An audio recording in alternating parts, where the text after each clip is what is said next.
Hello and welcome my dear students. So start करने वाले हैं lecture number 2 work energy and power. First lecture में work बहुत आराम से डिस्कस किए थे, कोई भी डाउट नहीं आया था। और आज की क्लास में हम लोग डिस्कस करने वाले हैं एनर्जी। इनकेस फर्स्ट लेक्चर नहीं देखा बेटा तो फर्स्ट लेक्चर जाके देखना, बिकॉज आज के पूरा का पूरा क्लास हम लोग वर्क के टर्म्स में ही डिफाइन करने वाले हैं। उसके बाद फिर एनर्जी मेरा स्टार्ट हो जाएगा, कुछ नया फॉर्मूला आएगा, अच्छे से कुछ न्यूमेरिकल्स भी होने वाले हैं, बट स्टार्टिंग जो रहेगा वो तो वर्क से रिलेटेड। ठीक है। सो एनर्जी डिफाइन करना है, यहाँ पर डेफिनेशन लिखना है। क्यों ना उससे पहले कुछ अच्छे से एग्जांपल जो हम लोग हमेशा करते हैं, और एग्जांपल के टर्म्स में फिर हमको थोड़ा सा इजी हो जाता है जो भी इधर पे हम लोग लिखने वाले हैं। ठीक है, चलो एग्जांपल देता हूँ मैं एक सबसे बेस्ट एग्जांपल। यार एक मैच हो रहा है, बैट बॉल सब बढ़िया खेल रहे हैं, यस क्रिकेट, बॉलिंग हो रही है और एक बहुत प्यारी सी एक बॉल डायरेक्ट जाके विकेट में और विकेट बाहर। सब लोग सेलिब्रेट कर रहे हैं, यार विकेट मिल गया, विकेट मिल गया। एक ने बॉल उठाया तो बोला यार ऐसा क्या था, ऐसा क्या था इस बॉल में जो जाकर के विकेट में लगा और विकेट बाहर, विकेट में जाके लगा।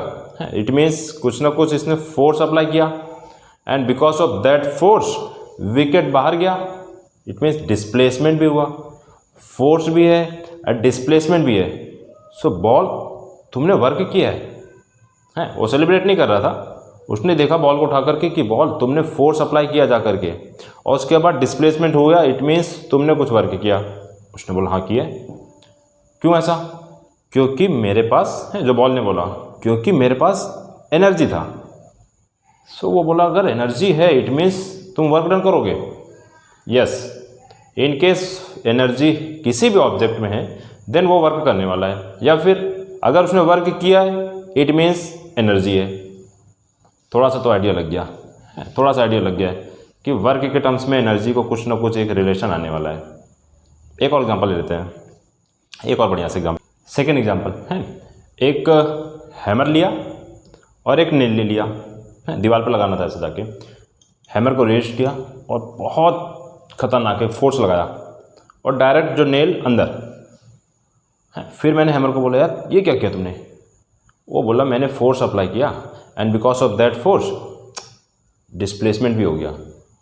तो तुमने वर्क किया। हैमर से मैंने बोला इट मीन्स तुमने वर्क किया। क्यों ऐसा? उसने बोला मैंने वर्क किया, इट मीन्स मेरे पास कुछ ना कुछ तो एनर्जी था। सो अगर उसने वर्क डन किया तो यहाँ पर भी मेरा डिफाइन हो गया कि यस ऑब्जेक्ट के पास एनर्जी है।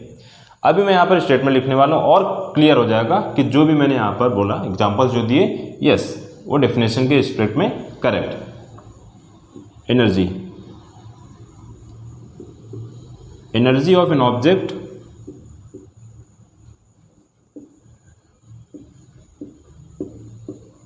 Energy of an object is its capacity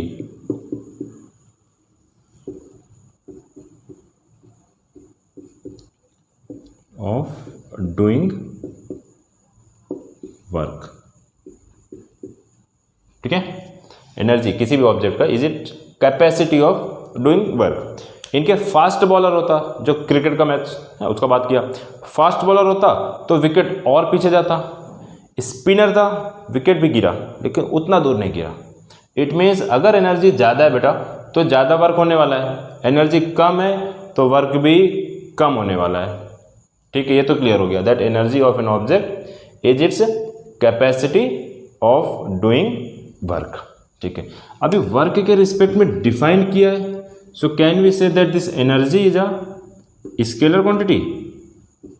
yes बोल सकते हैं, energy is a scalar quantity. और इसकी यूनिट की अगर मैं बात करूं दैट इज एसआई यूनिट अगर मैं बोलूं, सो एसआई यूनिट होने वाला है इसका जूल। और सीजीएस यूनिट ये सब पढ़ा था फर्स्ट लेक्चर में, सब पढ़े। सीजीएस यूनिट इज अर्ज।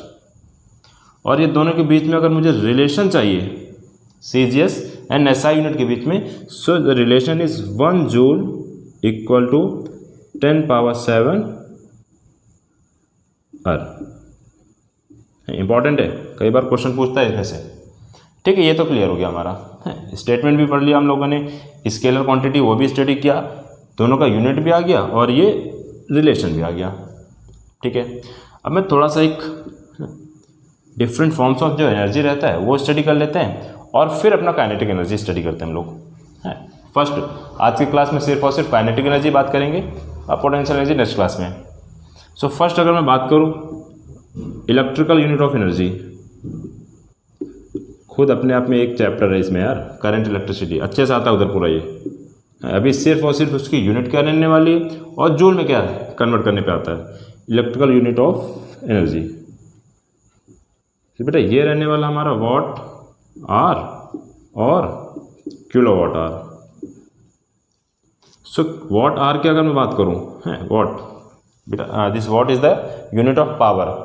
एनर्जी के बाद का जो टॉपिक है इसका, ये जो बात किए थे यार, वर्क था ये, एनर्जी और ये जो पावर है उसके बाद आएगा। उस टाइम हम लोग स्टडी करेंगे कि क्या पावर का भी कोई रिलेशन है हमारे वर्क के साथ, आएगा।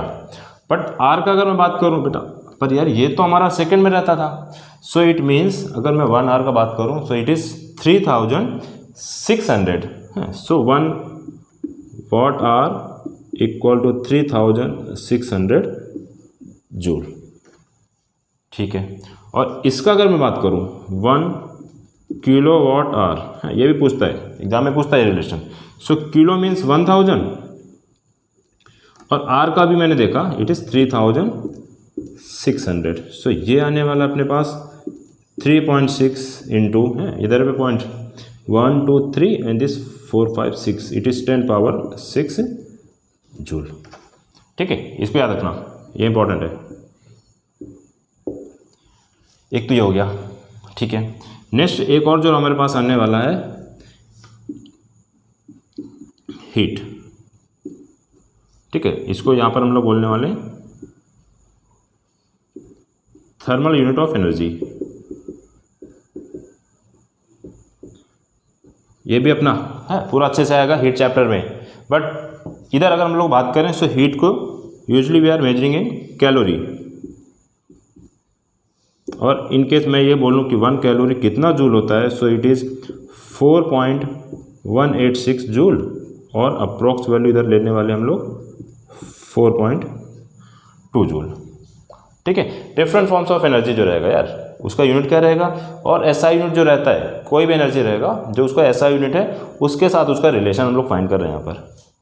ठीक है, एक और अपनी बुक में देता है 1 इलेक्ट्रॉन वोल्ट। ठीक है, इलेक्ट्रॉन के टर्म्स में बात करना है, energy gain by the electron, so it is equal to 1.6 into 10 power -19 joule. ठीक है, ये थोड़ा सा कुछ एनर्जी का हम लोगों ने आइडिया ले लिया, इसको नोट करो।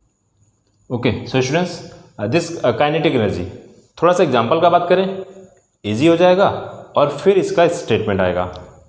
वो एग्जांपल लेता हूँ मैं क्रिकेट का। बॉल जा करके विकेट में लगा था, बॉल्स को उठा करके मैं पूछ रहा था भाई कैसे किया तुमने। उस टाइम उसने कहा था बिकॉज एनर्जी था मेरे पास। थोड़ा सा मैंने और डिटेल में बात किया उससे, कौन सा एनर्जी, उसने बोला बिकॉज मैं मोशन में, सो मेरे पास एनर्जी, काइनेटिक एनर्जी। बोला यार अगर कोई भी ऑब्जेक्ट मोशन में रहेगा तो उसके पास काइनेटिक एनर्जी, यस उसने यही बोला। इन केस कोई भी ऑब्जेक्ट, आपका बस का बात करूँ, कार, ट्रक, साइकिल, ये जो बॉल का बात किया था, कोई भी ऐसा ऑब्जेक्ट जो मोशन में है, और मैं ऐसा बोलूँ जैसे उसके पास वेलोसिटी है, तो उसके पास काइनेटिक एनर्जी है। ठीक है, क्लियर हो गया। विंड मिल का बात कर लूँ, विंड से मैंने पूछा यार कैसे कर पा रहे हो तुम, कैसे ब्लेड को रोटेट कर रहे हो, उसने बोला बिकॉज मोशन में है, और अगर मोशन में है तो मेरे पास काइनेटिक एनर्जी है। सो कोई भी ऐसा ऑब्जेक्ट जो मोशन में रहने वाला है, काइनेटिक एनर्जी। स्टेटमेंट लिख दो इसका, the energy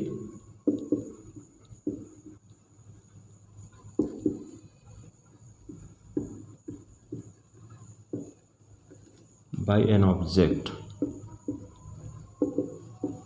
by virtue of its motion, by virtue of its motion is called kinetic energy. yes, clear।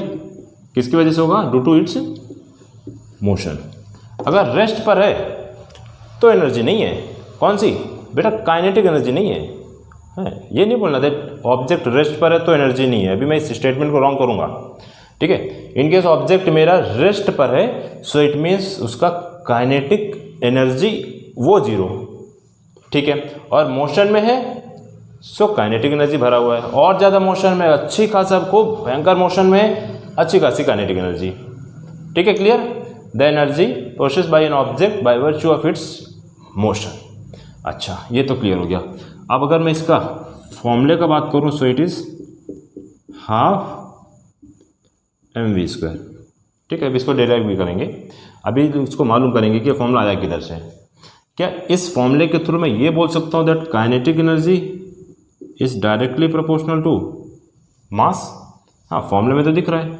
और ये भी हो सकता है कि kinetic energy is directly proportional to this v²। आ गया, ठीक है। तो अभी ये दोनों की हेल्प से मैं एक ग्राफ यहाँ पे ड्रॉ कर दूंगा।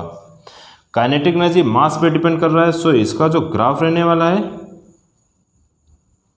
काइनेटिक एनर्जी एंड मास बेटा डायरेक्टली प्रोपोर्शनल, सो एक straight line and v equal to यहाँ पर कांस्टेंट, ठीक है। वेलोसिटी को कांस्टेंट रखो और मास को डबल ट्रिपल जो करना है, हाफ करना है हाफ कर लो, एक स्ट्रेट लाइन अपने पास आने वाला है। इस केस में अगर मैं ग्राफ का बात करूं सो काइनेटिक एनर्जी एंड यहाँ पर अपना ये वेलोसिटी, इन दिस केस जो ग्राफ आएगा वो कुछ ऐसा है, और यहाँ पर अपना जो मास वो कांस्टेंट। हाँ, क्यों ऐसा हुआ देखो, स्ट्रेट लाइन क्यों नहीं आया? बिकॉज अगर मैं वेलोसिटी को डबल करूँगा सो काइनेटिक एनर्जी में जो इफेक्ट आएगा ना वो डबल नहीं होगा, 2² दैट इज 4 टाइम्स। इसको मैं 3 टाइम्स करूँगा वेलोसिटी को, सो काइनेटिक एनर्जी 9 टाइम्स मेरा इंक्रीज करेगा, ठीक है। सो कुछ ऐसा ग्राफ इसका नेचर आने वाला है, ठीक है बेटा। स्केलर क्वांटिटी रहेगा मेरा ये, ठीक है। अभी एनर्जी का बात किया तुम लोग, अच्छा स्केलर क्वांटिटी और यूनिट की अगर मैं बात करूं यहाँ पर so it's SI unit is joule,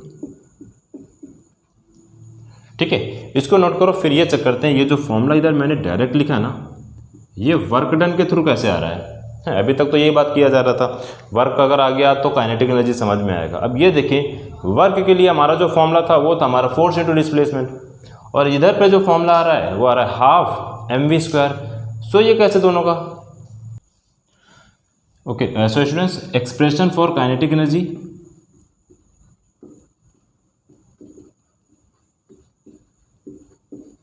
जो फॉर्मूले का बात किए थे हाफ mv² है वो मालूम करना है कि किधर से आ रहा है। सो सपोज एक ऑब्जेक्ट है मेरे पास of mass m and it's initial velocity is 0, हाँ रेस्ट पे रखा है, initial velocity equal to 0। Suppose एक फोर्स मैंने अप्लाई किया F and because of this force ये मोशन में आ गया एंड टोटल जो डिस्टेंस कवर किया इट इज s, ठीक है। सो वर्क डन का फॉर्मूला क्या था अपने पास, this work done equal to force into displacement, दोनों एक ही डायरेक्शन में है। फोर्स जिधर को अप्लाई किया डिस्प्लेसमेंट भी उधर को, एंगल का अगर बात करना भी है तो वो 0 डिग्री है, cos 0 1 हो गया। So F into s, Newton second law of motion का बात करने से this F equal to m into a into s, ठीक है। पोजिशन वेलोसिटी रिलेशन 9th में 3 क्वेश्चन जो स्टडी किए,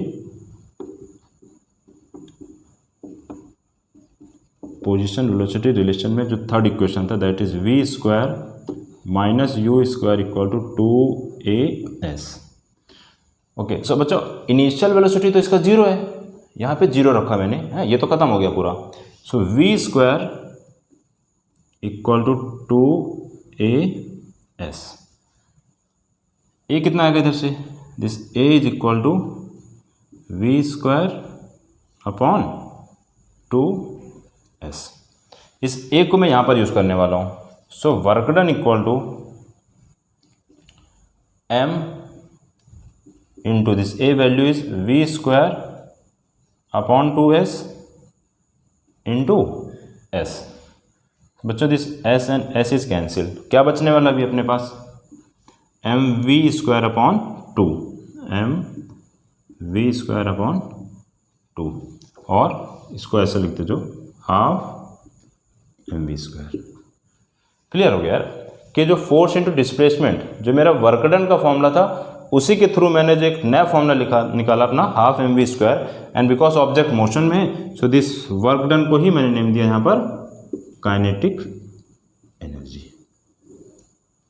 ठीक है, सिंपल सा था हमारा kinetic energy formula half M we square. Mass पे भी डिपेंड कर रहा था, ग्राफ भी हम लोगों ने ड्रॉ किया था, और वेलोसिटी है वी स्क्वायर उस पर भी डिपेंड किया है, वेलोसिटी पे भी डिपेंड कर रहा है। इसको नोट कर लो, इसको नोट कर लो, फॉर्मूला थोड़ा सा याद रहेगा, अच्छा है, नहीं है तो फिर हम लोग इसको निकाल सकते हैं कि फॉर्मूला आया किधर से। अच्छे से कुछ क्वेश्चंस करते हैं इससे रिलेटेड कुछ बढ़िया से क्वेश्चंस करेंगे और आज का चैप्टर आपका फिनिश करने वाले हैं।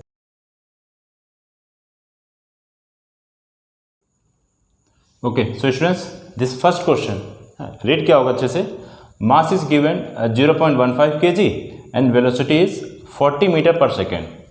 काइनेटिक एनर्जी बच्चों क्या रहेगा इसका, kinetic energy formula is half M we square, half into mass is given 0.15 into this velocity it is given 40, so it is 40 square, half into 0.15 into this 40, okay, so this is 40 into 40, easy calculation है। this decimal यहाँ से remove किया, so this 0 and 0 भी cancel, so यहाँ पे half into 15 into this 16 to this 8 and 15 into 8, so it is 120 and unit is joule. So students this second question, mass equal to 50 gram है, gram में दिया है, so first k g convert करना है। M equal to 50 gram which is equal to 50 upon 1000। ठीक है, gram में ग्राम में गिवन है, केजी में कन्वर्ट करना है, सो 1000 से डिवाइड किया, सो इट इज़ 0.05 kg, और वेलोसिटी अपने को दिया है 10 मीटर पर सेकेंड। ठीक है, वो तो सही है। So kinetic energy formula is half m v square, so it is half, mass is given 0.05 into velocity it is 10 square, so it is half into 0.05 into 10 square is 100। ठीक है, 20 इधर दिया है, डेसिमल रिमूव किया, सो it is half into 5। ठीक है, और divide करने से ये आने वाला है 2.5 जूल। ठीक है, ये तो आ गया काइनेटिक एनर्जी अपने पास 2.5 जूल। अब ये कुछ कंडीशंस दे रहा है अपने को। First, if mass is double, first case बेटा मास को डबल करने से जो न्यू मास अपने पास दैट इज m डैश, वो डबल दैट इज 2m।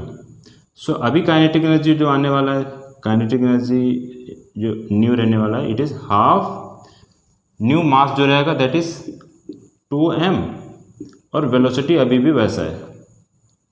सो ये 2 अगर मैं साइड में करूँ इधर, 2 into half M we square है। ये देखो, इस 2 को मैंने इधर लिया, सो इधर ये इधर 2 को मैंने इधर किया, so half M we square, और हाफ एम वी स्क्वायर का वैल्यू तो फाइंड किया अभी 2.5, सो ये अपने पास आया 2 into 2.5 equal to 5 joule.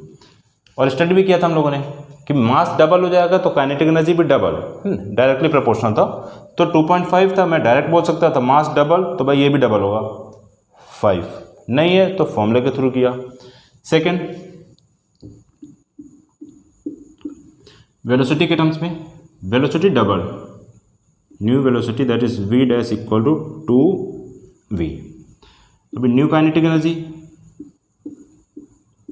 Half m, और न्यू वेलोसिटी यहाँ पे लिखना है which is equal to 2v square equal to half m, 2 square ये 4 इधर पे, and it is v square.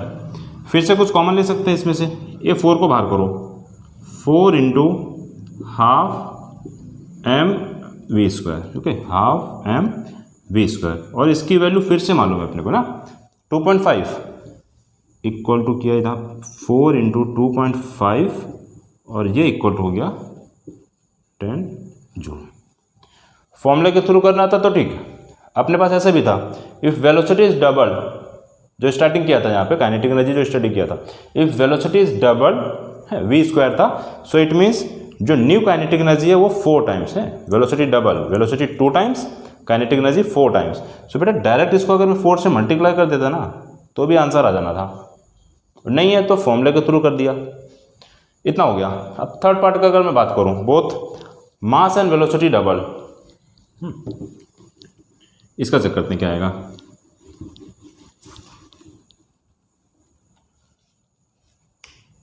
New मास वो डबल किया 2 टाइम्स और वेलोसिटी जो है उसको भी डबल किया, सो काइनेटिक एनर्जी अभी जो आने वाला है हाफ है, जो नया मास रहेगा new mass it is 2m और वेलोसिटी भी मेरा यहाँ पर 2v square, half 2m and इधर 4v स्क्वायर। बच्चों इधर 2 और ये 4 है 8, इसको साइड में करने से अभी क्या बचेगा यहाँ पर, हाफ m और ये v square, so equal to ये रहेगा 8 इंटू और ये half M we square 2.5, multiply कर देंगे इक्वल टू ये आ जाएगा अपने पास 20 जूल। ठीक है, सो बिल्कुल सिंपल सा क्वेश्चन था। लास्ट ईयर्स के क्वेश्चंस हम लोग चैप्टर जब पूरा फिनिश होगा उस टाइम करेंगे, अच्छे से क्वेश्चंस मिलने वाले हैं काइनेटिक एनर्जी के टर्म्स में। फिनिश करो और नेक्स्ट क्लास में थोड़ा सा और एक रिलेशन पढ़ने वाले हैं हम लोग, काइनेटिक एनर्जी एंड मोमेंटम, वो करेंगे और फिर एक वर्क एनर्जी थ्योरम, अच्छा सा टॉपिक हमारा एग्जाम में बहुत ज़्यादा पूछा जाता है। फिनिश करो इसको, ओके।